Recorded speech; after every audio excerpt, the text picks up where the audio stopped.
అమ్మ కిచెన్కి స్వాగతం. ఈరోజు చింతపండు పులిహోర తయారీ విధానం ఎలాగో తెలుసుకుందాం. కావలసిన పదార్థాలు: రైస్ 1/2 kg, చింతపండు 100 గ్రాములు, అది ముందుగా నానబెట్టి ఈ విధంగా గుజ్జు తీసుకోవాలి. నూనె 200 grams, రుచికి సరిపడ ఉప్పు, 1 టీ స్పూన్ పసుపు, 1 టేబుల్ స్పూన్ బెల్లం, కరివేపాకు రెబ్బలు ఒక 10-12, ఎండుమిర్చి ఒక 5, పచ్చిమిర్చి 5 లేక 6, పల్లీలు 2 టేబుల్ స్పూన్లు, శనగపప్పు 1 టేబుల్ స్పూను, ఆవాలు 1 టేబుల్ స్పూను, నువ్వులు 1 టేబుల్ స్పూను, ఇంగువ 1 టీ స్పూను. పదార్థాలు చూసారు కదా, తయారీ విధానం ఎలాగో తెలుసుకుందాం. స్టవ్ ఆన్ చేసుకుని ఒక కడాయి పెట్టుకుందాం. దానిలో ఆయిల్ వేసుకుందాం. కొద్దిగా ఆయిల్ వేడెక్కింది కదా, పల్లీలు వేసుకుందాం.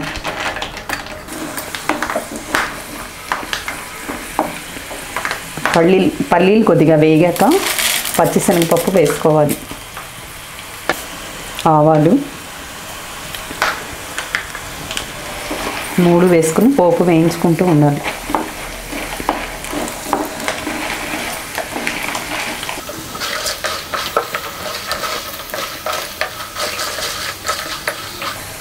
పోపు మధ్య మధ్యలో ఇలా కలుపుకుంటే అన్నీ సమానంగా వేగుతాయి.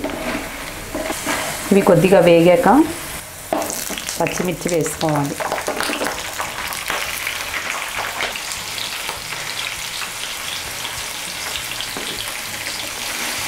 తర్వాత ఇంగు వేసుకుని కలుపుకోవాలి.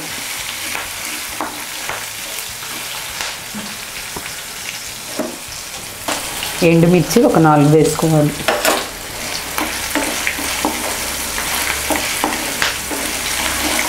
నువ్వులు మాడిపోతాయి కాబట్టి లాస్ట్లో వేసుకోవాలి.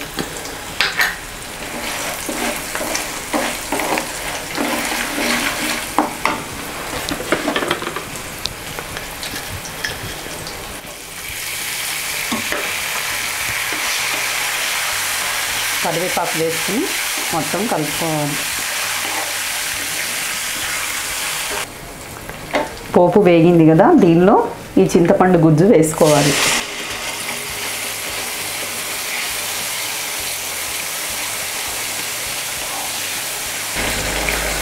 చింతపండు వేడి నీళ్ళలో నానబెట్టుకుని ఒక స్ట్రైనర్ ఉంటుంది కదా, దానిలో చింతపండు ఉట్టెలు రాకుండా మొత్తం గుజ్జుని తీసుకోవాలి.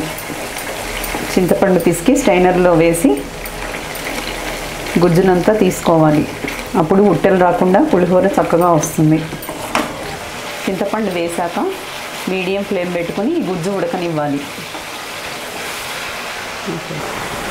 పులిహోర పులుసుని మధ్య మధ్యలో అడుగంటకుండా ఈ విధంగా కలుపుకోవాలి.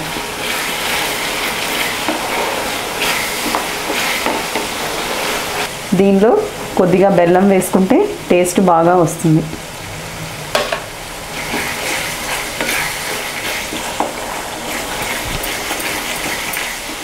పులుసు ఉడికేటప్పుడు తగినంత ఉప్పు వేసుకోవాలి. ఉప్పు కొద్దిగా తక్కువైతే పులిహోర మొత్తం కలిపాక చూసి మళ్ళీ వేసుకోవచ్చు, కాబట్టి ఉప్పు జాగ్రత్తగా వేసుకోవాలి.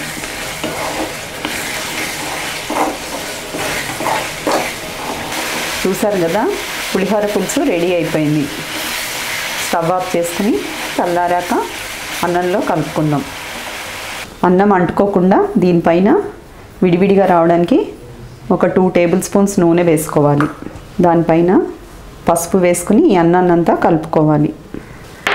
పోపు చల్లారేలోగా ఇదంతా కలుపుకుందాం.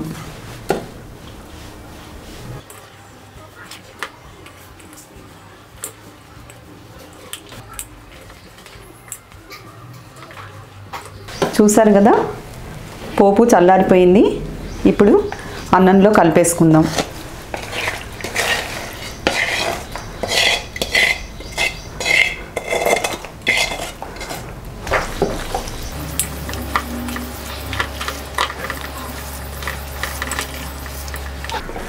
ఈ పులిహోర పులుసు అన్నానికి పట్టేటట్టు అన్ని వైపులా సమంగా కలుపుకుందాం.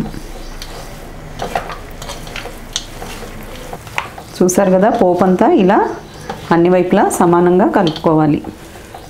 గుమగుమలాడే రుచికరమైన చింతపండు పులిహోర రెడీ అయిపోయింది. దీన్ని ఒక సర్వింగ్ బౌల్లోకి తీసుకుందాం. చూసారు కదా, గుమగుమలాడే రుచికరమైన చింతపండు పులిహోర రెడీ అయిపోయింది. దీనిలో ఇంగువ వాడడం వల్ల చాలా టేస్టీగా ఉంటుంది. మనం ఏదైనా మన ఇంట్లో స్పెషల్స్ ఉన్నప్పుడు ఈ పులిహోర చేసుకోవడానికి ఎక్కువగా ఇష్టపడతాం. పండగలకి నైవేద్యంగా కూడా అమ్మవారికి పెడుతూ ఉంటాం. నవరాత్రుల్లో అమ్మవారికి చింతపండు పులిహోర నైవేద్యంగా పెడతారు.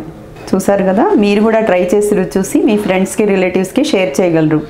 మీకు నచ్చినట్లయితే లైక్ బటన్ ప్రెస్ చేయగలరు. Please subscribe our channel. Thank you for watching.